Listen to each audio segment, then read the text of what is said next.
Hello friends, how are you? I am fine. I hope you also fine. So guys, हमने अपनी last video में क्या पढ़ा था कि राष्ट्रपति और उनके कार्यकाल. So guys, आज हम पढ़ेंगे.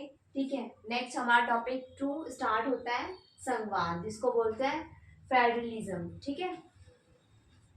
स्टार्ट करते हैं गाइस हम अपनी क्लास. ओके.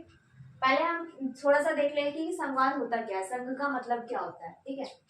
संघ शब्द का अंग्रेजी में अर्थ फेडरेशन है. ठीक है. फेडरेशन को बोलते हैं यानी किसी संघ को बनाना, फेडरेशन, जिसका अर्थ है संधि या समझौता. फेडरेशन का मतलब क्या होता है? कोई संधि करना या फिर समझौते के द्वारा किसी नए राज्य का निर्माण करना. ठीक है. या फिर किसी दो राज्य को, अलग अलग राज्य को एक में मिलाना. ठीक है. उस क्या बोलते हैं उसको? संधि या समझौता. जब दो या दो से अधिक राज्य मिलकर एक नए राज्य का निर्माण करें, यानी कि या तो दो राज्य या दो से अधिक राज्यों को मिलाकर जब, ठीक है, एक नए राज्य का निर्माण किया जाता है तो कहा जाता है कि उन्होंने एक संघ का निर्माण किया है. ठीक है. जब दो या दो से अधिक राज्य मिलकर किसी एक राज्य का निर्माण करते हैं तब हम कह सकते हैं कि एक संघ का निर्माण किया गया है, किसी राज्य का निर्माण किया गया है. ठीक है. कनाडा में भारत में संघ सरकार का निर्माण कुछ आप जानते हैं. कनाडा में और भारत में संघीय सरकार है. ठीक है.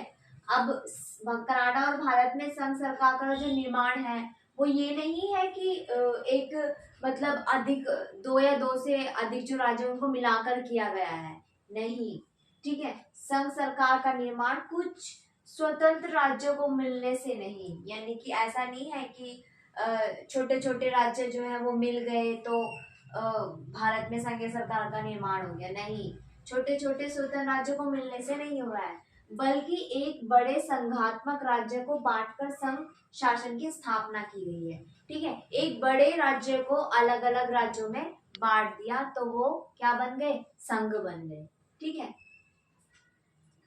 तब संघीय शासन की स्थापना हो गई. संघ सरकार की दो स्तर हैं. ठीक है. संघ सरकार की संघीय शासन में दो स्तर पर सरकार काम करती है. इनके मिलने से ही संघ का निर्माण होता है. ठीक है. किसके मिलने से? दो स्तर पर सरकार काम करती है. केंद्र स्तर पर, ठीक है, हमने देखा है, हम पढ़ चुके हैं, और राज्य स्तर पर. ठीक है. दो स्तर पर कार्य करती है. भारत की संघीय संरचना. ठीक है. भारत की संघीय संरचना कैसी है? ठीक है.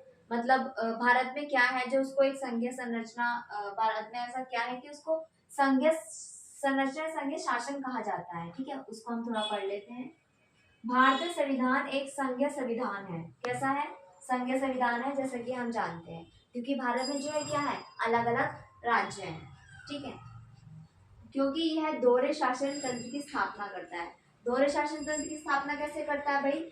एक में तो केंद्र है, केंद्र सरकार में, दूसरे में राज्य सरकार है, शक्तियां बटी हुई है. ठीक है. दोहरे शासन तंत्र की स्थापना करता है. दोहरे का मतलब क्या है? एक में केंद्र है और एक में राज्य सरकार है. उनके चारों ओर राज्य सरकारें हैं, जैसे कि हमने पढ़ा है, चारों तरफ राज्य सरकार है और केंद्र में कौन है? राष्ट्रीय सरकार है, जिनसे संघ का निर्माण हुआ है. ठीक है. भारतीय संघ में केंद्रीय सरकार के अलावा, ठीक है, क्या है के संघ में क्या है? केंद्र सरकार तो है ही है. ठीक है. 28 राज्य भी है साथ में मिलके. ठीक है. और 8 केंद्र संघ शासित प्रदेश हो गए. ठीक है.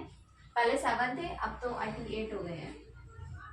संघीय शासन में केंद्र व राज्य सरकार अपने अपने क्षेत्र में स्वतंत्र है. ठीक है. क्या कह सकते हैं हम?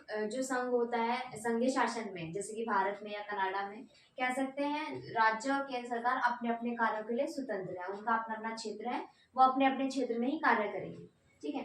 दोनों एक दूसरे की सहायता करते हैं. ठीक है. दोनों एक दूसरे की क्या करते हैं? सहायता करते हैं, एक दूसरे के अधीन नहीं है. ऐसा नहीं है कि मतलब वो उसके केंद्र सरकार राज्य सरकार के दबाव में आके कार्य करेगी या राज्य सरकार केंद्र सरकार के में दबाव में आके कार्य करेगी. दोनों स्वतंत्र हैं और दोनों स्वतंत्र रूप से एक दूसरे की सहायता भी करते हैं, अधीन नहीं है एक दूसरे के. ठीक है. वो सहायता करते हैं ऐसे. केंद्र व राज्य को शक्तियां संविधान से प्राप्त है. वह हमें पता है कि संविधान में केंद्र केंद्र और राज्य की शक्तियां बांटी गई हैं, हमें पता है, हमने पढ़ रखा है. ठीक है। सेकेंड है विदेशी मामले, जैसे कि विदेशी मामले, युद्ध संधि, मुद्रा, डाकतार और प्रतिरक्षा केंद्र का विषय है। ठीक है, हमने पहले ही पढ़ चुके हैं केंद्र सूची, राज्य सूची, समवर्ती सूची। इसमें कौन कौन से विषय शामिल होते हैं? पुलिस, जेल, न्याय प्रबंधन, शिक्षा, कृषि, अन्य विषय राज्य सरकार के विषय माने जाते हैं। तो गाइज ये थी हमारी भारत की संघीय संरचना कैसी है उसके बारे में मैंने पढ़ा है। वेट,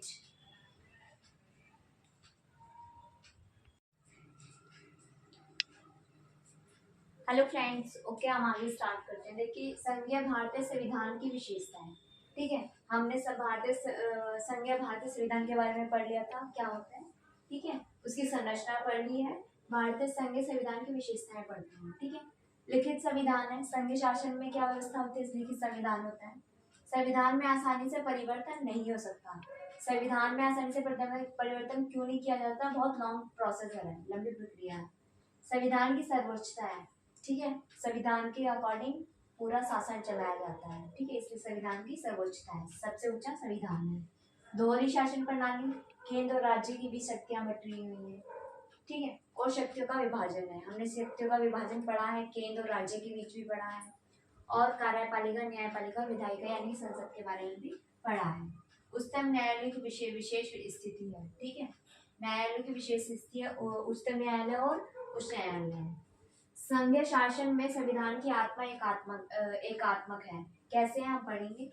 भारत में संघीय शासन है, हम जानते हैं। भारत में संघीय व्यवस्था है, संघीय शासन प्रणाली है।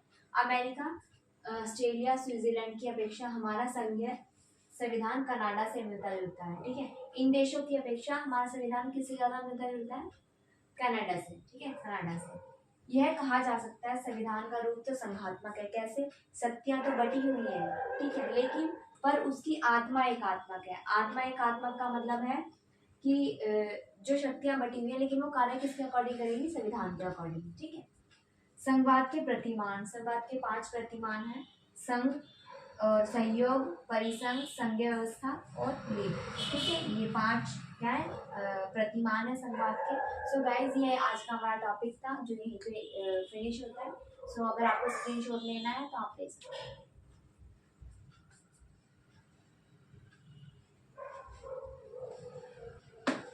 ओके गाइस, हम अपनी नेक्स्ट वीडियो में नेक्स्ट क्लास के साथ मिलते हैं। Thank you.